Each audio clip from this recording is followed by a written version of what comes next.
Odo London, BBC саламатсыздарбы. Елер алқышыны спорт жаңылықтар менен таныштырып, Гүлнара Қасманбетова. Испаниялық сүрөтчү Сирияға қайтып барып, аны бір кезде тұтқындаған ислам мамлекети тобунун согушкерлерин көрүп келди. Турак жай кризисинен улам Англиянын көрктүү элет жерлери бузулууда. Экстремистик топтун туткундалган журналистке жана кум жардам кызматкерине жасаган ырайымсыз мамилеси анын зөөкүрлүгүнөн кабар берет. Испаниялык сүрөтчү Рикардо Виланова өзүн ислам мамлекети деп атаган топтун туткуну болгон. Ал BBC'нин жакынкы чыгыш боюнча кабарчысы Квентин Сомервиль менен Сирияга кайтып барып, камалган түрмөсүн жана аны барымталаган деп шектелген Beatles аттыккан 4 британдык жихадчыны көрүп келди. Алар 27 кишини кыйнап өлтүргөн деп шектелүүдө. Атайын баяндама. Фотограф Рикардо Виланова жеке тапшырмасын аткаруу үчүн Ефрат дарыясынын жээгине келди. Ал согуш адам баласынын мыкты жана жийиркеничтүү тарабын көрсөтөт деп айтты. Раккада ал муну башынан өткөрдү. Күрт куралчандардын коштоосу менен фотограф аны туткунга алгандарды издегени келди. Рикардону өздөрүн ислам мамлекети деп атаган топко кошулган британдык жихадчылар камакка алган. Аларды туткундар Beatles деп аташчу. Биз туура жерге келдик. Бирок турак жай так кайсыл жерде экенин билбей жатабыз. Балким имарат тигил жактадыр. Балким ал талкаланып кеткендир.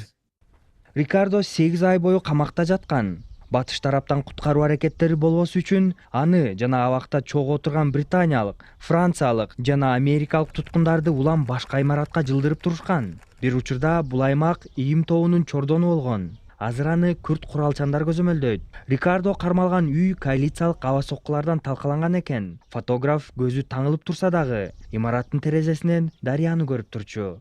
Биз бул бөлмөдө кармалчубуз. Ушул жерде уктачубуз. Даараткана тигил тарапта болчу. Биз кармалган жер 2-кабатта болчу. Эми Рикардо каалаган жерине эркин бара алат. Ракка стадионундагы түрмөлөр ИИМ тобунун жергиликтүүлөргө карата ырайымсыздыгынын символу. Рикардо стадионго жакын жерде кармалган.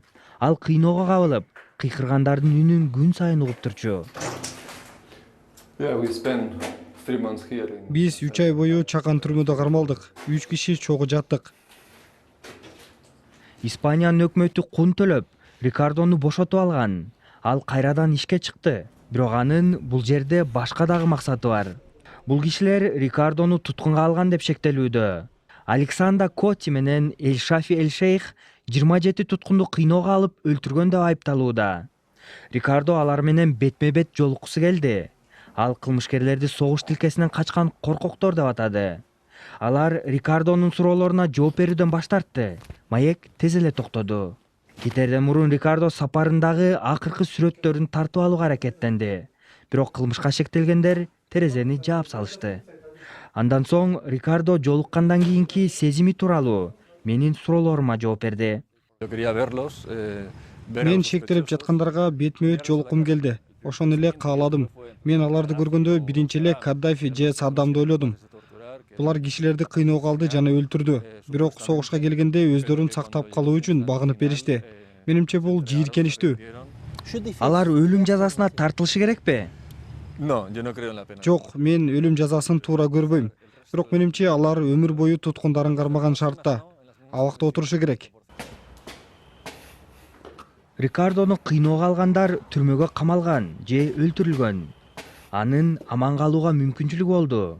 Бирок Рикардонун кайраты жетип, артка кайтып барып, башынан өткөргөн үрөө учурган зомбулуктарды эскерип берди.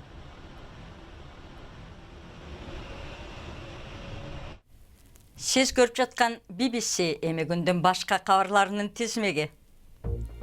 Зимбабве. Оппозиция лидери Тендai Biti кайда экени белгисиз. Ал баш паник издеп Замбияга качып, чек арада кармалганын адвокаты билдирди. Biti шайлоодон кийин зомбулуктарды уюштурган деп айыпталган. Бийликтер аны бир нече күндөн бери издеп келген. Бирок полиция ал камалганы тууралуу маалыматы жок экенин билдирди. Tesla'nын башчысы Илон Маск электр унааларын жасаган компаниясын кайра менчикке алууну көздөөдө. Миллиардер акцияларды артка сатып алууга 70 миллиарддан ашуун доллар камдаган. Бул компанияны алга жылдыруунун эң мыкты жолу дейт ал. Бирок тарыхта эң ири болуп калчу бул менчиктештирүүдөн эксперттер күмөн санап турат. Россиянын абагында ачкачылык жарыялаган украиналык кинорежиссер жана жазуучу оор абалда экени айтылууда. Олег Сенцов абалы өтө начарлаганы тууралуу кат жазганын тууганы айтып берди. 42 жаштагы Сенцов 3 ай бою ачкачылык кармаган. Ал туулган жери Крымды Россия аннексиялап алгандан кийин өрт чабуулдарын жасаган деп айыпталган. Австралиянын калкы эң жыш New South Wales аймагы кургакчылыкка кабылганы расмий жарыяланды. Өткөн айда айрым жерлерде жаан 10 миллиметрге да жеткен эмес. Малчылар тойгуза албай, малын атып жок кылууга аргасыз болду. Чукул кырдаал фондунан 430 миллион доллар бөлүндү. Коңшу Квинсленddагы кургакчылыктан жабыркады. Далайыр жана поэма жазууга шыктандырган Англиянын көк майсаң дөңсөлөрү жана айылдарынын табияты менен кооздугу сакталып калар бекен. Учурда Англияда турак жай жетишпей, элет жерлериндеги кооз жайлоолордо 5,5 миллионго жакын үй салуу пландары бар. Шаар башаламан кеңейбесин деп, бул жашыл аянттар 1950 жылдан тарта коргоого алынган. Бирок бул жерлер чоң тобокелдин алдында турат. Англиянын жаратылышын сактоо компаниясы курулуш пландарын кайрадан талдап жатат. Англиянын жашыл аянттарында үйлөр көп салынууда. Жакынкы жылдарда 460 миң үй салынышы күтүлүүдө. Албетте үйлөр курулушу керек. Бирок мындай жерлерге тийбей эле койсо. Мындай жашыл зонада салынчу үйлөрдүн 70% карапайым элдин чөнтөгүнө дал келбейт. Үйлөр мурда колдонулган же таштак жерге салынышы керек деп айтылууда. Бирок өкмөттүн 2020 жылга чейин жылына 300 миң турак жай куруу планына карабай, айрымдар жашыл тилкелерге курулуш жүргүзбөсө болот деп ишенет. Экономикалык маселелер институту эркин сооданы жактайт. Жашыл зоналарды караштырыш керек. Себеби келечекте турак жай тартыштыгы чоң көйгөй болот. Өкмөттүн айтымында былтыр соңку 10 жылда турак жай эң көп салынган. Мында жашыл зонанын 0,2 гана пайызы пайдаланылган. Эми спорт. Трансфер мөөнөт аяктарына аз калса да алмашуулар күчөдү. Челси өткөн айда Ливерпулдун голкипери Алисон Бекерге төлөгөн рекордтук баадан ашып, 91 миллион доллар сунуштап, испаниялык дарбазачы Кепа Аризабалаганы Атлетик Билбаодон которуп алды. Бул эми учурдагы дарбазачы Тибот Куртуага Реал Мадридке кошулуусуна жол ачат. Ливерпуль Анфилд таласында италиялык Ториньону жеңип, жаңы сезонго карата даяр болуп калды. Ливерпулдун голдорун Роберто Фермино, Жоржиньо Виналдум жана Даниэл Стөрич киргизди. Андреа Белотти Ториньону кургалтырбай башы менен гол киргизди. Кызылдар дарбазачы Алисон жана чабуулчу Наби Кейта менен Фабиньону өздөрүнө которуп алды. Британиялык Жоанна Конта Монреалдагы Роджерс кубогунда 11-чи сид Елена Остапенканы 1-чи раундда жеңип алды.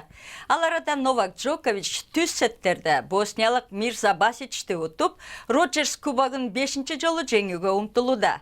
Басич травма алган түштүк кореялык Чан Хендун ордуна акыркы мүнөттө келген.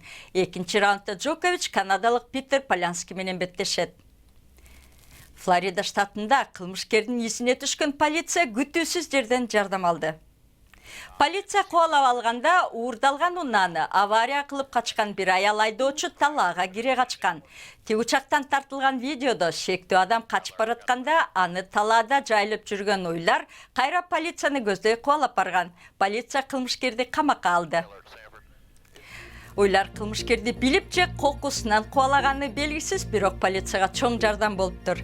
Жаңылыктарды алып барган Гүлнара Касманбетова, саламатта калыңыздар.